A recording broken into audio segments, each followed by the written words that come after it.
Film beat Kannada YouTube ಚಾನಲ್ಗೆ ಸ್ವಾಗತ.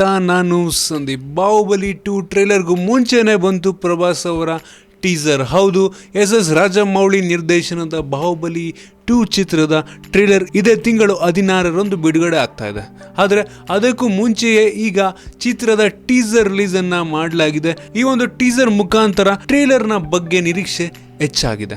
ಈ ಒಂದು ಟೀಸರ್ನಲ್ಲಿ ಪ್ರಭಾಸ್ ಅವರ ಲುಕ್ ರಿವೀಲ್ ಆಗಿದ್ದು ಹಿನ್ನೆಲೆ ಸಂಗೀತ ಮೋಡಿಯನ್ನ ಮಾಡ್ತಾ ಇದೆ. ಇಷ್ಟು ದಿನ ಪೋಸ್ಟರ್ಗಳ ಮೂಲಕ ಸಿನಿ ದುನಿಯಾದಲ್ಲಿ ಸೌಂಡ್ ಅನ್ನ ಮಾಡ್ತಿದ್ದಂತ ಬಾಹುಬಲಿ ಈಗ ಆಕ್ಷನ್ ಟೀಸರ್ ನಿಂದ ಎಲ್ಲರ ಗಮನವನ್ನ ಸೆಳೆದಿದೆ. ಅಂದಾಗೆ 2015ರಲ್ಲಿ ತೆರೆ ಕಂಡಿದ್ದಂತ ಬಾಹುಬಲಿ ಚಿತ್ರದ ಮುಂದುವರಿದ ಭಾಗ ಬಾಹುಬಲಿ 2. ಪ್ರಭಾಸ್, ರಾಣಾ, ಅನುಷ್ಕಾ ಶೆಟ್ಟಿ, ತಮನ್ನಾ, ರಮ್ಯಾ ಕೃಷ್ಣ, ನಾಸೀರ್, ಸತ್ಯರಾಜ್ ಸೇರಿದಂತೆ ಹಲವರು ಚಿತ್ರದಲ್ಲಿ ಅಭಿನಯವನ್ನ ಮಾಡಿದ್ದಾರೆ. ಸದ್ಯ ಟೀಸರ್ ಅನ್ನ ಬಿಡುಗಡೆ ಮಾಡಿ ಚಿತ್ರಪ್ರಿಯರಲ್ಲಿ ಕುತೂಹಲವನ್ನ ಕೆರಳಿಸಿರುವಂತಹ ಬಾಹುಬಲಿ ಏಪ್ರಿಲ್ ತಿಂಗಳಲ್ಲಿ ತೆರೆ ಕಾಣ್ತಾ ಇದೆ. ಈ ಒಂದು ಚಿತ್ರ ತೆಲುಗು, ತಮಿಳು, ಮಲಯಾಳಂ ಹಾಗೂ ಹಿಂದಿ ಭಾಷೆಯಲ್ಲಿ ಮೂಡಿ ಬರ್ತಾ ಇದೆ. ಇದರ ಜೊತೆಗೆ ಇತ್ತೀಚೆಗಷ್ಟೇ ಸತ್ಯರಾಜ್ ಅವರು ಕನ್ನಡಿಗರ ಬಗ್ಗೆ ಈ ಒಂದು ಕಾವೇರಿ ವಿಷಯದ ಬಗ್ಗೆ ಮಾತನಾಡಿದ್ದು, ಈಗ ಆ ಒಂದು ಸತ್ಯರಾಜ್ ಅವರ ಹೇಳಿಕೆಯಿಂದ ಈ ಒಂದು ಬಾಹುಬಲಿ ಚಿತ್ರಕ್ಕೆ ನಮ್ಮ ಕರ್ನಾಟಕದಲ್ಲಿ ಏನಾದರೂ ತೊಂದರೆ ಆಗುತ್ತಾ?